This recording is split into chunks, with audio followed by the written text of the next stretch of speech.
Shabbat Shalom, Grand Rising. How are you guys doing? I hope that you guys are having a great Sabbath or Saturday. You do not celebrate the Sabbath on Saturdays, wherever you are located in the world. All right, so the clock is ticking. The countdown is on for the U.S. elections that will be held this coming Tuesday. I believe it's coming Tuesday. Yeah. The plot thickens, if you will, and everybody is holding their breath. I guess not everybody, but a lot of people are anticipating what's going to happen in the United States. Who is going to be put in office? I can't say who is going to be elected or voted into office because it's my conviction and belief that the election is a scam. The election is nothing more than a process that the government allows to happen and totally manipulates, rigs, and controls to make the American people feel like they have a voice in what goes on in the government and they have a say. And it's basically there to make people feel like, we're in a democracy. We get to choose, and we get to choose how we're governed and who governs over us and blah, blah, blah. But it really isn't. That's really not the case. It's my observation with elections all over the world. All over the world, elections are in chaos and confusion and being rigged, okay? They're manipulated. People are sometimes physically assaulted for voting or participating in elections or not voting for the candidate that they want in office. A basic human right to vote for whomever you want to vote for. It's constantly and consistently being violated all over the world. People all over the world that participate in a democratic, and I say that very loosely, form of government that copy and pasted the American template of what a democratic government looks like and how it governs its people. Anybody or any country or region that has copied and pasted that form of government into their government, they're in total chaos right now. Whether they've held elections already or they're holding elections, it's in total chaos. And the only thing that I can conclude as I look and watch and observe elections all over the world is that the form of government that we know as a democratic form of government does not work. A democratic government is capable of being highly manipulated and rigged and controlled by special interest parties. And most of the time, those who control it are people with money. Wherever that money, however you call it, whatever you call it in your neck of the woods, in your world, in your country, the people with the money rule the government. They control the government and the government controls the people. And that's what is called a democracy. Even though a democracy is defined as a government for the people, by the people. But it's a lie because it's not. Because the average person, the average Joe in any said country has absolutely no say in their government. Even if they participate in elections for their whole entire lives. Adult lives, rather. Your average Joe with no money or no wealth has absolutely no say in how they are governed. And chances are that if you don't have money, the government totally rules over you. The government can steal from you, lie to you, deny benefits from you, not take care of you, not take care of your children, not take care of the elderly or the sick. You know, things that a government is supposed to do. Especially in a so-called democracy, right?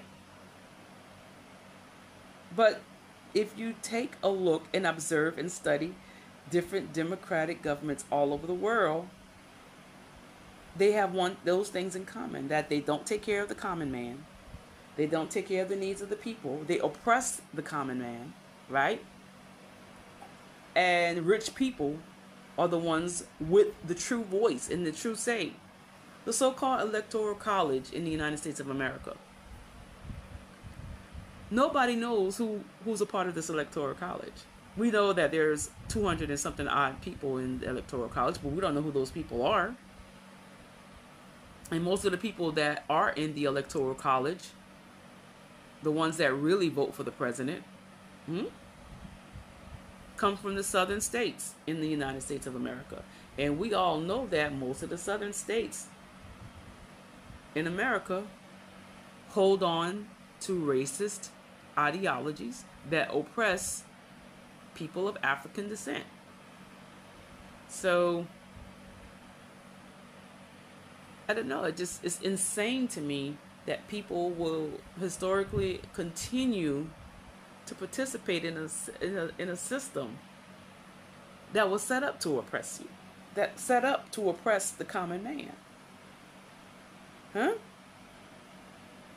And that's what people of African descent all over the world have been forced to do, to a certain degree or whatever. It's to participate in a system that continuously seeks ways to oppress you and your children and your grandchildren. Excuse me. And the question becomes, when are you going to get tired of it? When are you going to say enough is enough? This is not working for me. This is not right. This is against my human rights. And a lot of people don't ever stand up for their human rights because they don't know that they can. They've been programmed and made to believe, and actually, I don't know, programmed is the best word. All their lives they've been told that you have to submit to what a government says, and you have to submit to its laws, even when it's found and proven that the laws implemented and the ones that they choose to enforce, because please understand that different governments and systems choose which laws they enforce and which laws they ignore.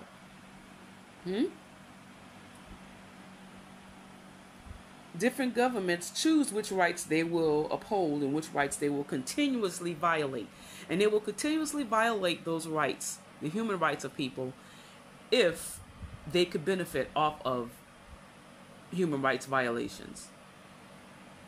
They will continually do it until they are challenged, until you as a people hold that government responsible and accountable and say, hey. And a lot of these countries that have these constitutions, a lot of these constitutions that are out there are going to be challenged. There are going to be some changes in a lot of the constitutions. People that say, oh, according to the Constitution, this, that, and the other, and the third. Well, a lot of people are going to say, hey, you know what? The Constitution for this country, this particular bill or this particular law is not conducive to the human rights of the people. So that's why there are amendments to the Constitution.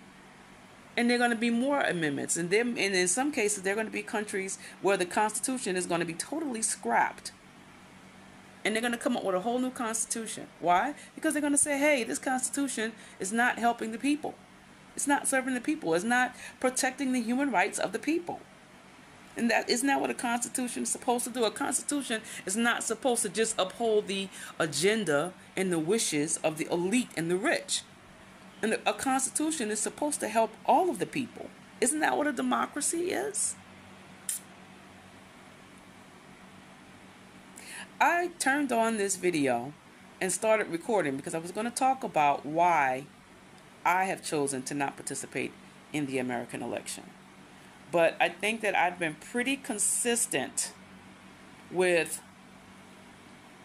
explaining, if you will, why I refuse to participate in the elections from henceforth now For over 30 years, since I was 18 years old, and I'm 55 now. I voted up until the last election. I voted at every election, local and federal. I grew up in a household that thoroughly believed that black people should vote, and they should vote Democrat. I participated in campaigns for New Orleans mayor, for Mark Morial and Ernest Morial, okay? For various local offices I participated in those campaigns as a teenager. So I understand the what's being taught to us as a people about the importance of the vote. I understand all of that. I grew up in that. I participated in voter registration drives. Okay? You talking to the choir, to someone who understands all of that. But I also understand that after 30 years of participating in a system that's supposed to include us as a people, a vote is supposed to count. It's supposed to matter, right? It's supposed to, our vote is supposed to effect change. Isn't that what Obama talked about? That was the thing that made people cry when he was talking about change. And you guys remember the blue and red poster with the word change, and Obama's face was plastered on it, and we was all so emotional, and we were all so happy because we really believed that change was going to take place. We really believed that a black man being in office was going to cause change to happen. It was going to get rid of racism. Poof. Racism gone. And we believed that mess. And Obama played our emotions. And the Democratic Party played with our emotions big time. And we were so caught up with we're going to have a black man in office. Things are going to change. We're going to get rid of racism. And nothing changed. Nothing changed. As a matter of fact, things got worse. Not because a black man was in office, but because of the black man that was in office, the so-called black man. And he wasn't necessarily one of us either. He's Kenyan. And he was born on American soil, so I guess I'll give him that. But his daddy was a Kenyan, and he came up against his own people. He threatened to sanction his own people because he went to Kenya trying to push the LGBT agenda. And Kenyans were like, no, we don't do that here. We don't do that here. No, Obama, I know you're a president and we're very proud of you. And thank you for coming and visit us and yada, yada, yada. But no, we don't do that here. And we're not gonna support that. We're not doing that. And because they said no to the LGBT agenda, look at what Kenya's going through right now. Obama had a hand in that mess. Everything that's going on in Kenya right now, the Obamas are partly to blame for that madness that's going on over there right now. He put systems and sanctions and stuff in place to cause chaos and confusion and bloodshed in Kenya. He did that. And why did he do that? And he said he was going to do it. If you don't start protecting people of all sexualities and blah, blah, blah, bad things can happen. It's all on YouTube. Just go ahead and check it out. He said that.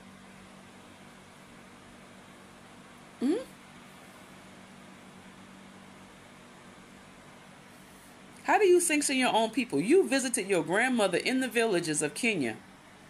You see the suffering that those people go through. You know what they go through as a people. Those are your people. He went up against his own people. Now, tell me, if he went up against his own people who were Kenyan, what makes you think he was going to do anything for us? Now, guess what? I didn't know about this stuff at the time he was in office because, I don't know, they had a way of hiding certain things that Obama was doing and highlighting the stuff that they wanted everybody to believe he was doing. To make him seem like he was such a wonderful president. And they made it so that They put his image out there that they didn't want him to push that he was a black man, right? They did not want him to address the black agenda whatsoever. And anytime he had anything to say to black people, it was always in reprimand. He never said anything to encourage black people. He never did anything to help black people specifically. And people always had a problem. Well, why you gotta just help black people specifically? Because black people were specifically targeted. Chattel slavery, Jim Crow, systemic racism. So yes, if you target a people and oppress them for centuries, then yeah, you need to reverse those systems and that racism and the after effects of that. You need to be specific and focused on the needs of the people that you once oppressed. Yes, that's owed to us. Reparations are owed to us. Cash reparations, by the way. I don't want none of your land. I don't want none of your education. I don't want that. That's not going to help me. That's not going to benefit my children or my grandchildren. Cut a check. Cut the check. Cut the check. Because guess what? They've cut checks for every other force and every other system. Japanese Americans have received reparations twice. Native Americans have received reparations. They have their own country within a country, if you will. Hello, somebody. Israel, so-called the nation of Israel, still gets reparations in the form of foreign aid, trillions of dollars, faithfully. And they're not even so-called American. But you don't have any money? You don't have any money for reparations? And you owe us? You owe us. How many centuries did our ancestors work for free? And then when they were able to hold jobs, how many decades were they earning less than any other race? The black woman is the least paid person in America. She's the most educated, but she's the least paid.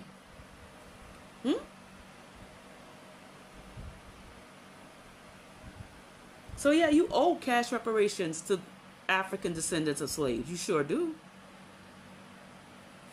But Obama, the first black president of the United States of America, didn't even address reparations. You never heard him say the word reparations. Have y'all ever heard him talk about reparations? I've never even heard him say the word, even after he got out of office.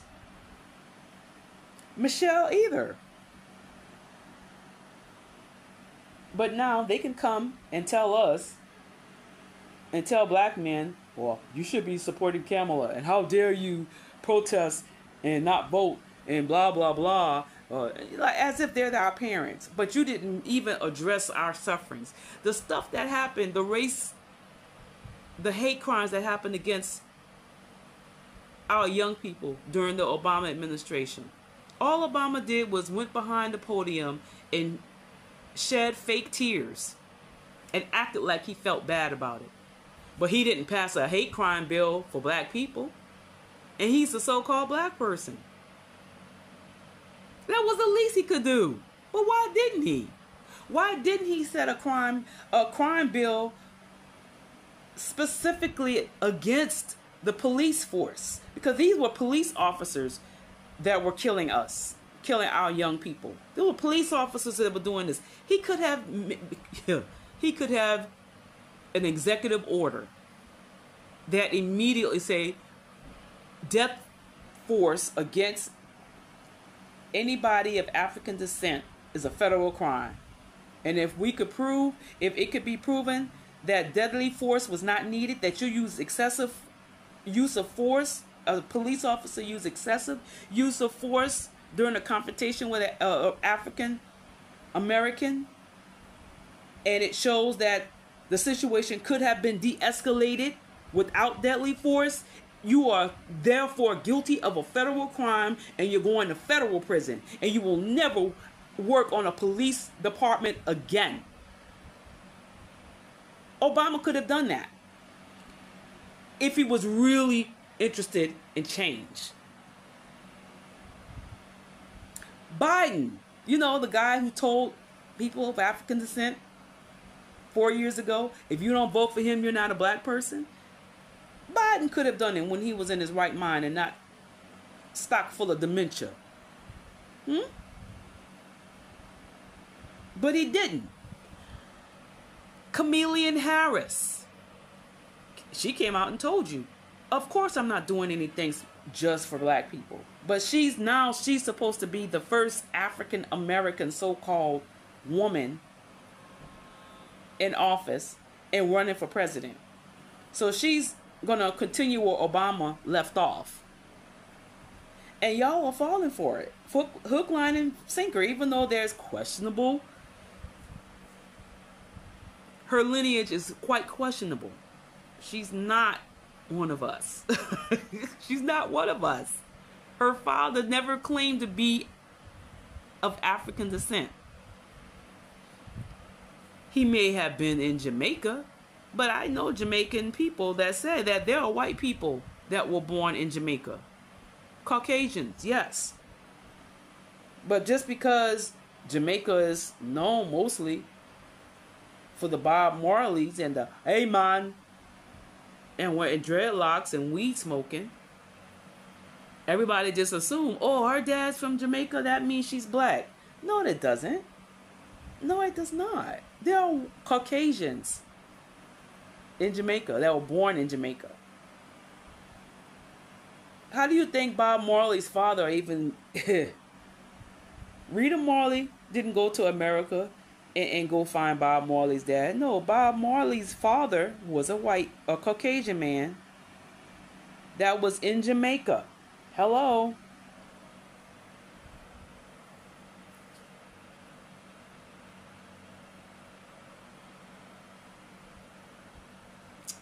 That's why Bob Marley was so the way he was when he was living. Because his father was a racist. A white man living, I don't know if he was born in Jamaica. I don't think he was born in Jamaica, but he ended up living in Jamaica. So why is everybody acting like they don't understand that? Just because Mr. Harris stayed in Jamaica doesn't mean that he was of African descent. And if he's not of African descent and Chameleon Harris's mother was an Indian, then that doesn't... Indian plus, I heard Irish, does not equal African descent. There's no African in Chameleon Harris. There's none. So why is it that she's running, or she's trying to appeal to so-called African Americans? And African Americans are eating it up because she got a little bit of color in her skin. And she went to an HBCU.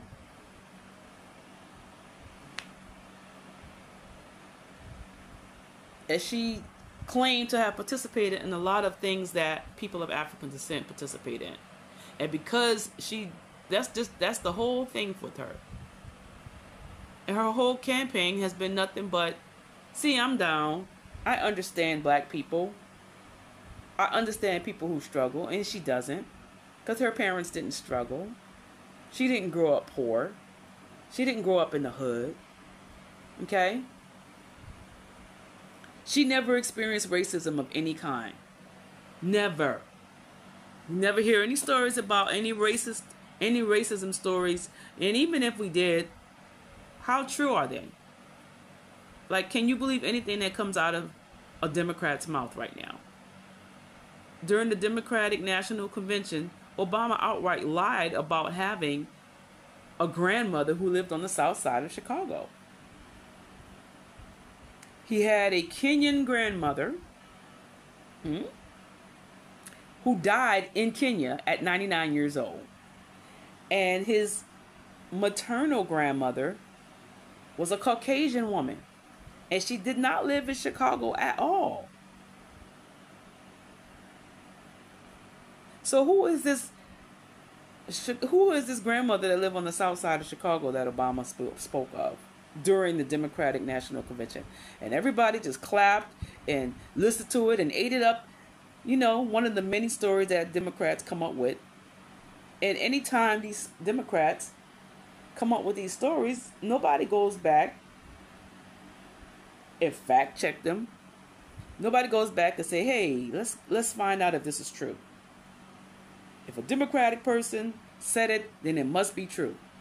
We don't need to check it out. We don't need to make sure that this is actually the case. We're just going to just believe it because it's Democrat. And we've always been told no one bothers to fact check Democrats. But the fact checkers are checking everyone else. And the people that own Google and other media outlets, if you will, continuously accuse people that question everything that they're being told to believe as miseducating the public and propagandizing the public, and even call them conspiracy theorists,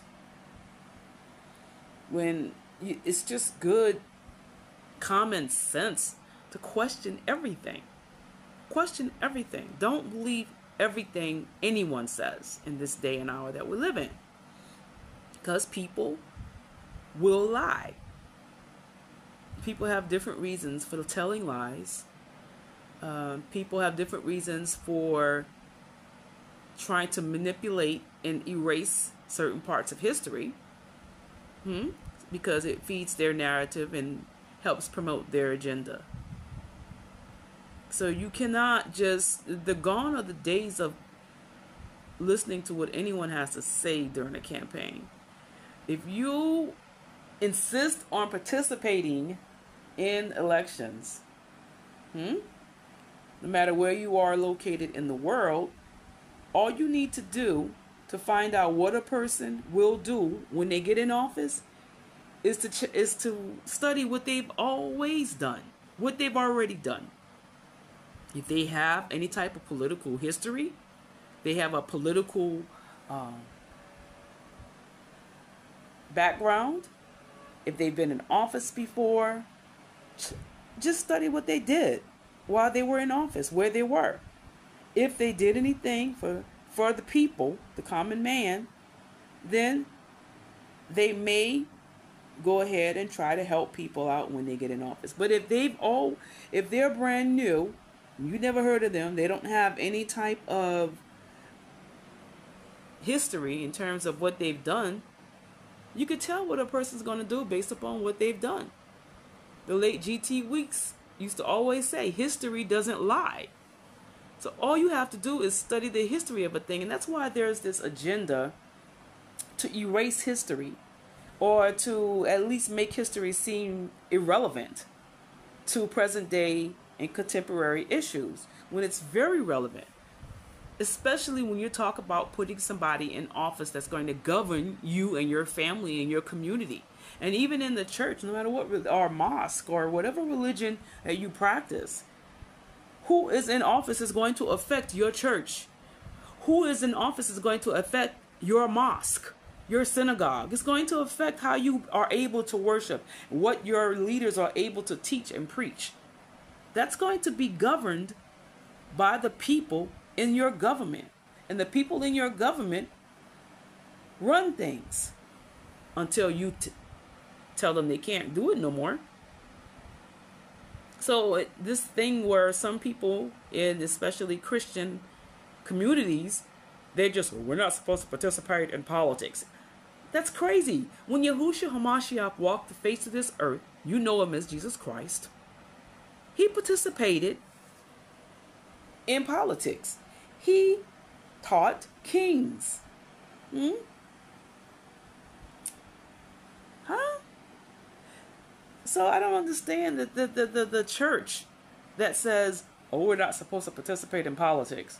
We're just supposed to have church and hook a Messiah and run into the walls and speak in tongues and hang from the chandeliers and go up into the stratosphere, into the third heavens.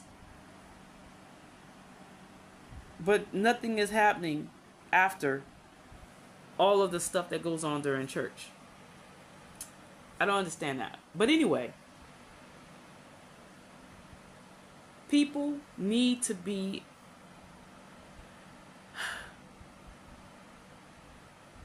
sometimes not choosing to participate is a form of protest.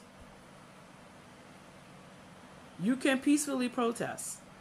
If your government won't allow you to protest in terms of marching on the street and saying this or saying that, like that is the case here in Nigeria, where the government will tear gas protesters, peaceful protesters. You could protest in other ways. You could choose not to participate in the government. You could choose to extricate yourself from the government, from the country, from the system. That's why some people japa. Or you can submit human rights violation complaints to international entities. And I believe that this is the perfect time to do so while there isn't any Nigerian influence on the Human Rights Council. That means that any complaints from Nigeria cannot be hidden under the table and manipulated and explained away. They will be called to the carpet on any human rights violations that are complained about.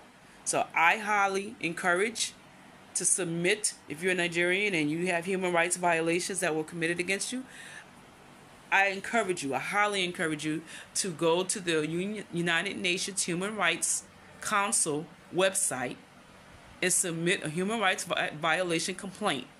They will be heard and they will be investigated. This is why Nigeria is not on the Human Rights Council right now.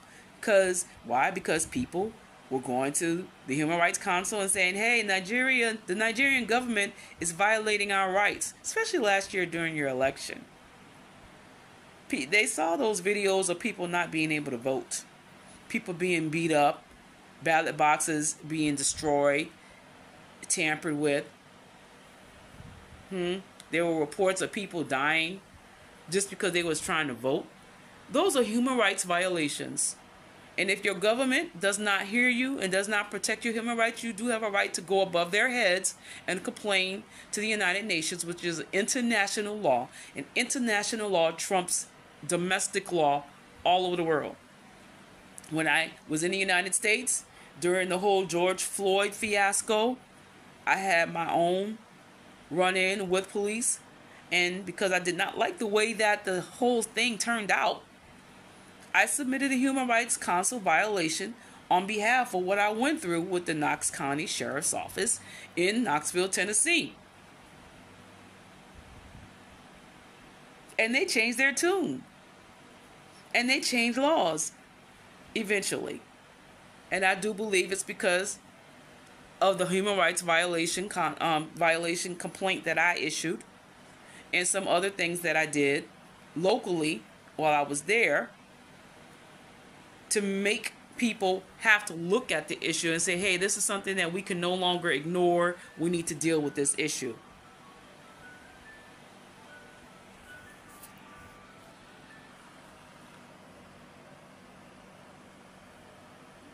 If your government uses your law enforcement entities to continuously violate human rights of its people instead of protecting and serving the people, if you have insecurity in your country, in your region, in your state, and the police are not, the military are not responding, not protecting those people, but they're continuously harassing journalists and innocent people, then that is a human rights violation.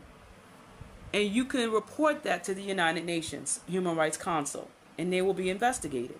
And the more people that complain and issue human rights violations, and you could do so anonymously. The government can't stop you from submitting a human rights violation complaint. All you need is internet access, and you could do it. The more people complain about it, the more the United Nations has to deal with it. But if they don't know that these things are going on, they won't be able to look into it, investigate it, and call the Nigerian government to the carpet. And they could eventually go before the world court. There is a world court.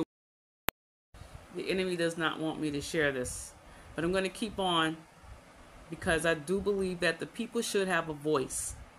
And The only way that you can have a voice is when you get before people that are willing to listen and do something about what your complaints are. If your government, whether it's American, Nigerian, South African, Jamaican, no matter where you are in the world, if your government is not listening to you as a people and they're not serving your needs and they're not protecting your human rights, you have every right to complain to the Human Rights Council at the United Nations. And they will take it before the World Court, which is the Supreme Court of the world. Every country has its own Supreme Court. They call it something different. But if your country is ignoring the human rights that are being violated and your complaints and your issues, then you have a right to complain to the United Nations. Now, I know that it has been alleged, you know what I'm talking about. It has been alleged that the United Nations does not help certain countries or certain people. And I will say that to a certain degree, that is true. But that's changing. It's going to change. There's a petition out there by Brother Shahid Boston from the Nation of Islam that is looking to get rid of the American influence and power in the United Nations and to give some of that power to other countries within the United Nations. I believe that when that takes place, when that takes place, and America doesn't have so much of a say in what goes on in the United Nations, then the United Nations can effectively do what it was created to do, which is protect international law and help people all over the world stand up for their human rights and have an outlet to speak out whenever their government goes rogue, whether it call itself democratic or not. And you have a voice. It's not necessarily, depending on what country you're in, it's not necessarily a vote. Because you can have a voice, but a voice can be muted.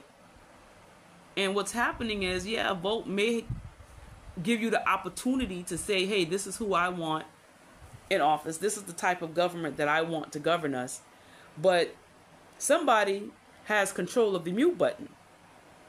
Somebody's rigging all of the elections. Somebody is ballot tampering. Somebody is creating laws so that a majority of the common folk can't even vote for whatever reason. So you need a voice is not a voice unless it's heard. And if your wishes are not being heard and addressed, this is something that I learned working in customer service. If you go to a rep and you complain about an issue and the rep won't or can't do anything about the issue, you go above their head. You go to their superior. You escalate the complaint to the next person in charge.